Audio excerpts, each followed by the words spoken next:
Somewhere in the vastness of the pitch-black depths of the southern Indian Ocean lies the final resting place of Malaysia Airlines Flight 370 and the 239 people on board. Now, in the deepest waters on Earth, technology is about to challenge the unknown once more. And this time, the ocean may finally be forced to give up its secrets.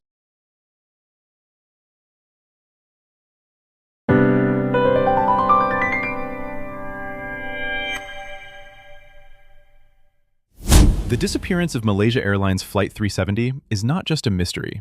It's a scar carved into the lives of hundreds of families and a stain on the very soul of the aviation industry. A vanished 777, a silent ocean, and a grief that's drifted through the years with no place to anchor.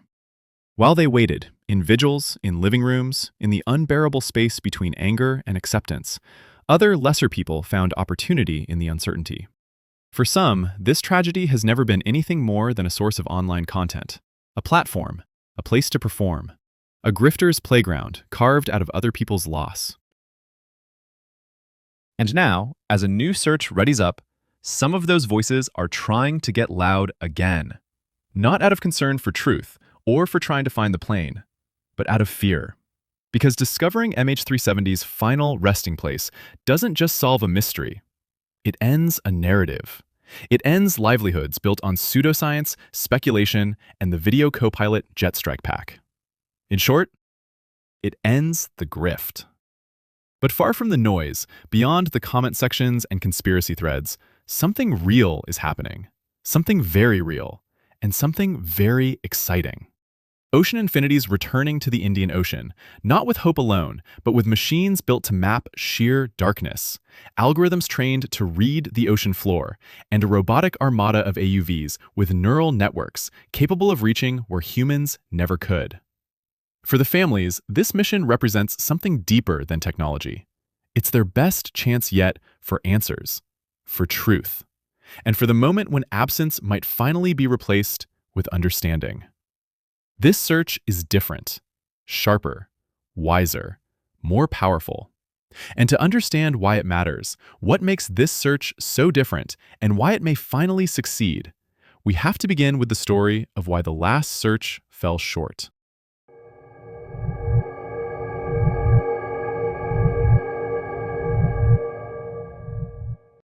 In 2018, Ocean Infinity deployed the seabed constructor in its first search for MH370. It was a massive conventional vessel with a crew of 65 people. They launched 8 autonomous underwater vehicles, or AUVs, simultaneously. It was impressive, covering over 112,000 square kilometers. But it had a bottleneck: humans. In 2018, the robots were basically just data collectors. They would scan the ocean floor, come back to the surface, and technicians would have to manually comb through terabytes of grainy sonar images. It was slow. It was reactive. If they missed a small debris field on the screen, the ship had already moved on. Fast forward to today.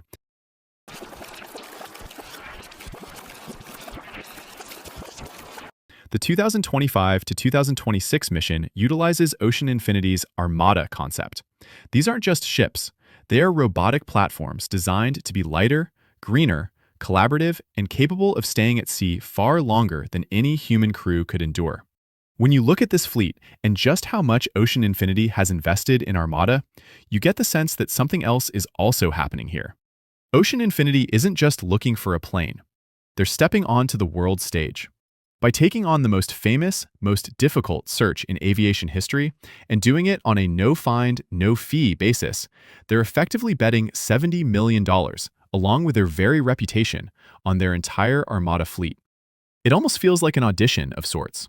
They're signaling to governments, energy giants, and the shipping industry, if we can find MH370 in the dark, chaotic void of the southern Indian Ocean, imagine what we can do for your pipelines, your wind farms, and your data cables.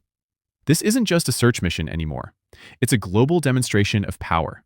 They're ready to show the world exactly how advanced they've become. The real stars of this new search are the Hugin 6000 AUVs.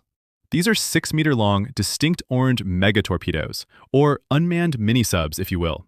capable of diving more than 6,000 meters deep. But the hardware is useless without the software. This is where AI changes the game, tactically and radically. We aren't just getting shadows on the seafloor anymore. We are getting confirmed high-resolution data of anything that looks like a Boeing 777. But even the smartest robots are useless if they are looking in the wrong place. This brings us to the most complex and controversial piece of the puzzle, the data that's informing Ocean Infinity on where to look. It's called WSPR, Weak Signal Propagation Reporter. You know what? Instead of me trying to explain WSPR and what it is, because nobody needs to hear me pretend to be a radio physicist. Pretend physicists are just insufferable, aren't they? So why don't I hand it off to someone who explained it all, far more eloquently than I. Sound good? Good. This short clip is from the YouTube channel Today I Learned Science, featuring an interview with the guy who literally pioneered WSPR as a potential tracking tool for MH370. UK aerospace engineer Richard Godfrey. Fantastic channel, highly recommend it. And as for her guest, Richard Godfrey, what can I say? Godfrey is the type of person in MH370 land where, when he speaks, people listen. Anyway, here's a quick segment that explains exactly what WSPR is, and why it's such an exciting technology for locating MH370. So much so that Ocean Infinity's basing a large portion of their upcoming search on Godfrey's work.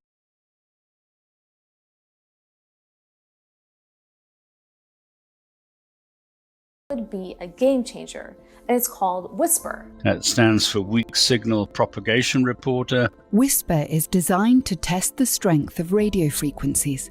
Every 2 minutes, transmitters around the world send thousands of low-power radio pulses. They can travel vast distances, even across oceans.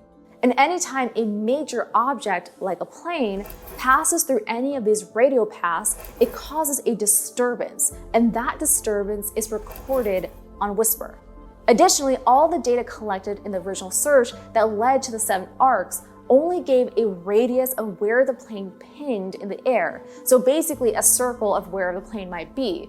It could never give an exact location of the plane at a certain time point. And that is why the WSPR data is so exciting, because WSPR is synchronized with GPS time, so we know precisely when the signal was sent and from where. Now, this WSPR database goes back to 2008 and contains billions of rows of data, and about 5 million rows of data are added every single day. So this is a massive, massive data set and also a massive undertaking.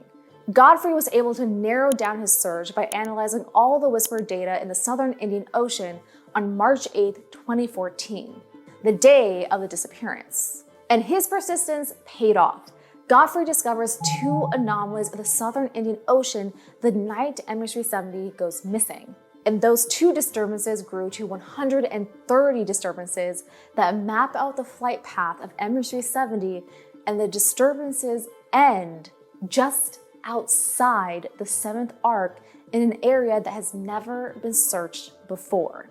This news was a eureka moment and is hopefully the new evidence that the MH370 search team needs to reopen the case. Right then. Tiny pause for a quick word from one of our sponsors. Just nip to the loo if you must. Put the kettle on, nothing dramatic. We'll be back in a moment, assuming no one's burnt the toast or started a mild domestic dispute over soggy biscuits.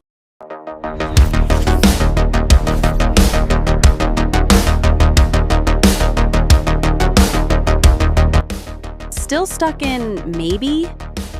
I know what I want to be true. I've already made up my mind on where I want to take this grift. I'm just not sure how to get there. There's got to be an easier way for shameless grifters to take advantage of all those low IQ, undiscerning conspiracy theory addicts, right? There's just got to be. Introducing Grift GPT, because maybe doesn't monetize. Upload your footage, pick the outcome you want, and Grift GPT does the rest. Choose your conclusion: highly suspicious, certain, cover-up, interdimensional, link in bio. Great choice. Increasing confidence to 100%. Grift GPT is the AI that connects the dots for you, no matter how far apart they are or whether or not they even exist. I've detected anomaly clustering and a suspicious vibe pattern.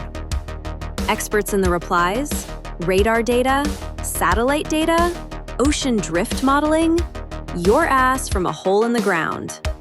Expert mute enabled. And you're right, sir. I mean, just where does that fucker get off? What business does an expert have correcting you in a public forum on a topic that he spent his whole life studying?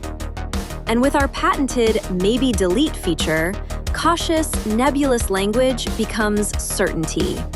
Could be is now confirmed. Unclear is now suppressed. Compression artifact is now residual heat trail from plasma orb. Start with the conclusion. I'll make sure to get you there. Then GriftGPT generates the full thread, part 1 of 19, all the way to part 19 of 19. Thread completed. Monetize mode ready. Add merch, a fake bounty that you'll never pay out, or exclusive inner circle access to your subscribers-only Discord. All of it. Soup to fucking nuts. Let's make it rain up in this bitch. Thanks, GriftGPT. GriftGPT is not a medical device, legal service, or investigative tool. Results may vary based on vibes, lighting, how badly you want it to be true, and whether or not you're off your meds. Side effects may include sudden certainty, compulsive nonsense posting, aggressive use of red circles and arrows, and blocking anyone with military experience or their pilot's license. GriftGPT may misidentify compression blocks, birds, satellites, lens flares, reflections, dust, your ass from a hole in the ground, and or a drifting mouse cursor as proof that some dogshit video is authentic. Use may also cause you to label a VFX clip as authentic Gorgon stare, even after actual Air Force personnel and basic common fucking sense tell you it isn't. If you experience experts in your replies, discontinue use and enable expert mute immediately. Do not operate heavy machinery while monetizing bullshit. If confidence persists longer than 4 hours, please start a live stream and consult your chat.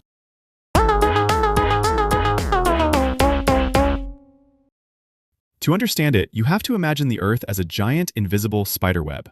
At any given moment, thousands of amateur radio operators, hams, are sending low-power signals across the globe to test atmospheric conditions. These signals bounce off the ionosphere and crisscross the oceans. For years, this was just a hobbyist network. But here is the critical realization. When a massive metal object like a Boeing 777 flies through these radio waves, it disturbs them. It creates a scatter, a tiny disruption in the signal. The problem? The dataset is incomprehensibly massive. The Whisper database contains billions of records, spots, dating back over a decade, and millions more are added every day. Every lightning strike, every solar flare, every atmospheric shift creates noise in this system. Trying to find the flight path of MH370 in that database is harder than finding a needle in a haystack. It's like finding a specific needle in a stack of other needles. This is where AI becomes the decoder key. Humans simply cannot process this volume of data, but machine learning algorithms can. Researchers, led by UK aerospace engineer Richard Godfrey, have used AI to scrub through this historical data. The AI filters out the natural noise, the solar storms, and the static, to isolate the specific rhythmic disturbances caused by a moving aircraft. It looks for anomalies in the signal-to-noise ratio and frequency drift. By correlating these tiny blips across multiple different radio paths simultaneously, the AI effectively triangulates the plane's position over time. It's taken years of processing power to clean this data, but the result is a flight path that aligns with the satellite data we already had, but with much higher precision. It points to a specific broken ridge in the 7th arc, 29.128 degrees south, 99.934 degrees east. This is the bullseye Ocean Infinity is aiming for. It's important to clarify something here. The Whisper-derived coordinates, aka the Godfrey hotspot, isn't the only target for the new search. Ocean Infinity isn't mounting such a big expedition just to search a single ridge. They're also covering the UWA hotspot, a region defined by extensive ocean drift modeling by the University of Western Australia that uses confirmed debris trajectories via reverse ocean drift modeling to the most likely crash site along the 7th arc. It's one of the most scientifically grounded zones we have, and it's not very off from the Whisper hotspot, I might add. Beyond that, Ocean Infinity's mission includes the Blelly-Marchand hotspot, identified through independent aerospace dynamics physics and satellite constraint analysis. It overlaps with yet another cluster of high-likelihood paths, giving it very real statistical weight. So while the Whisper location is compelling, it's the one that I personally subscribe to the most. The operation itself is far broader than just one coordinate or one theory.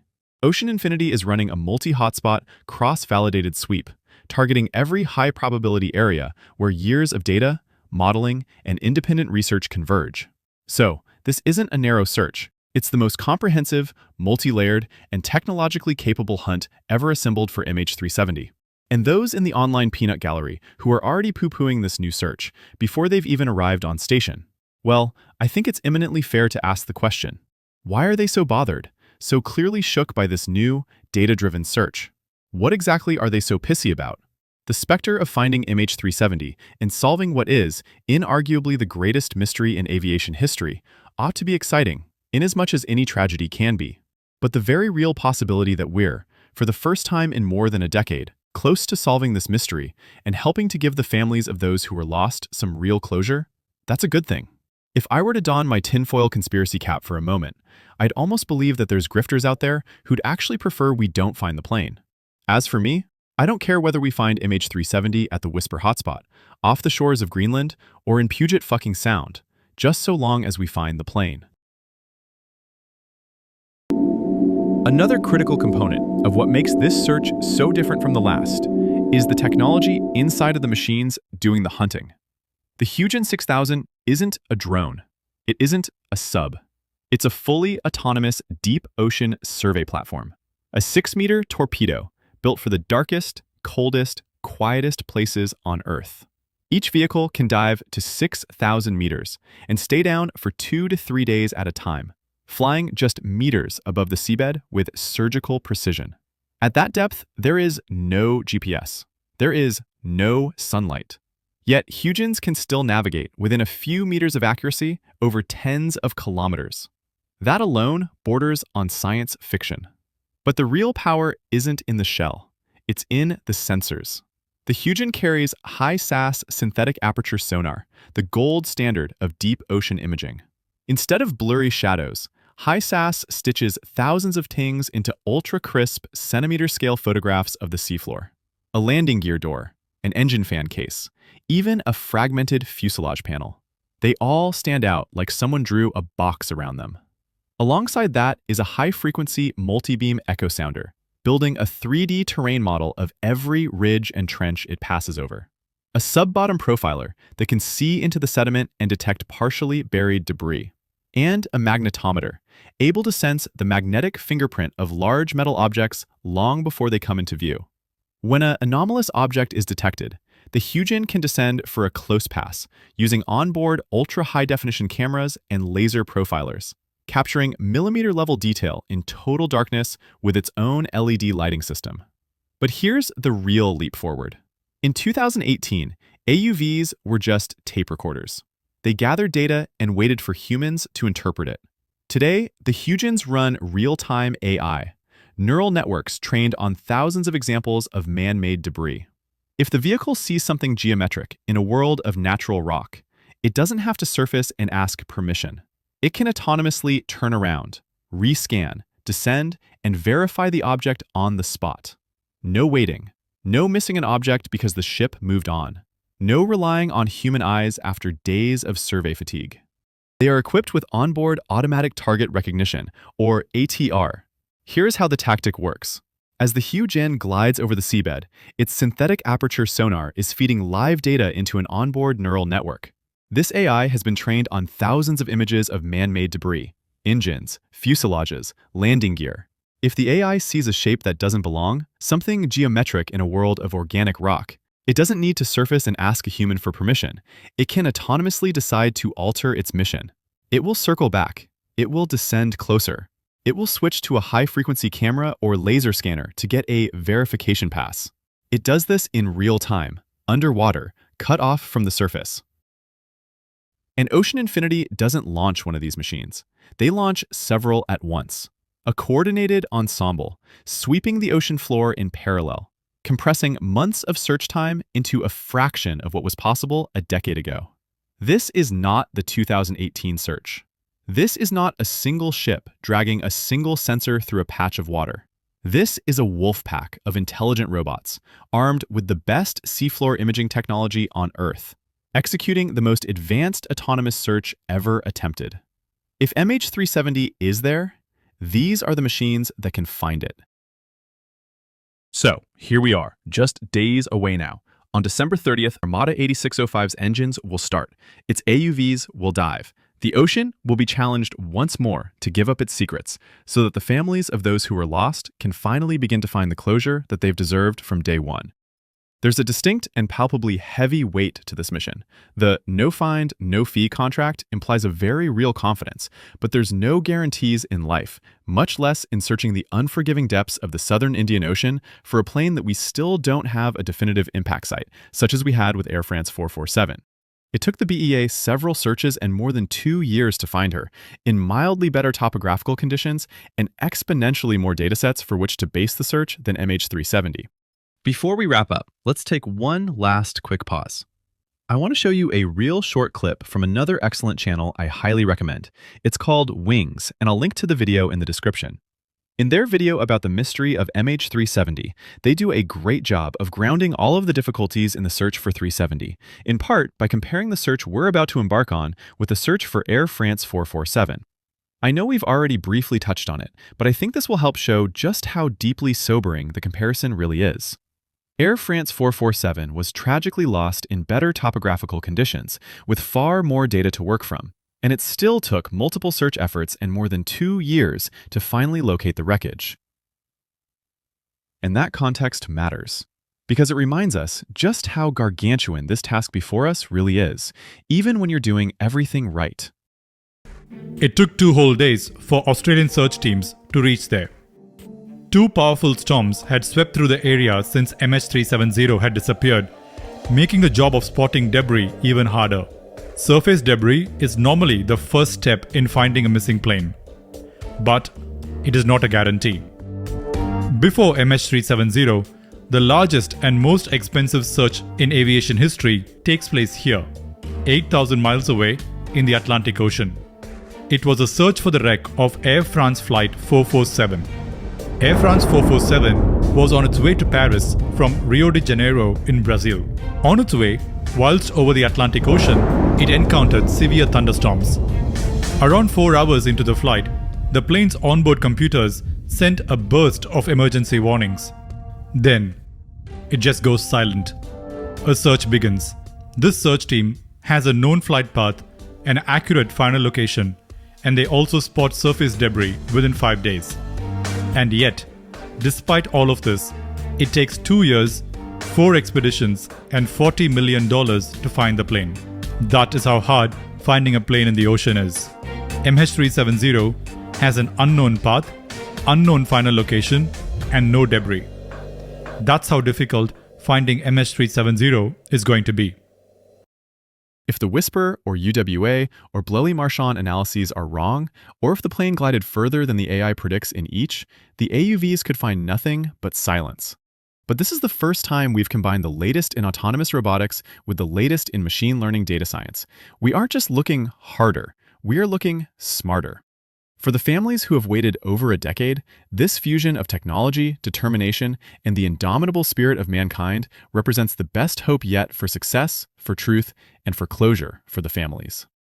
Thank you very much for watching. I sincerely appreciate your time and your interest in solving aviation's greatest mystery, the disappearance of Malaysian Airlines Flight 370.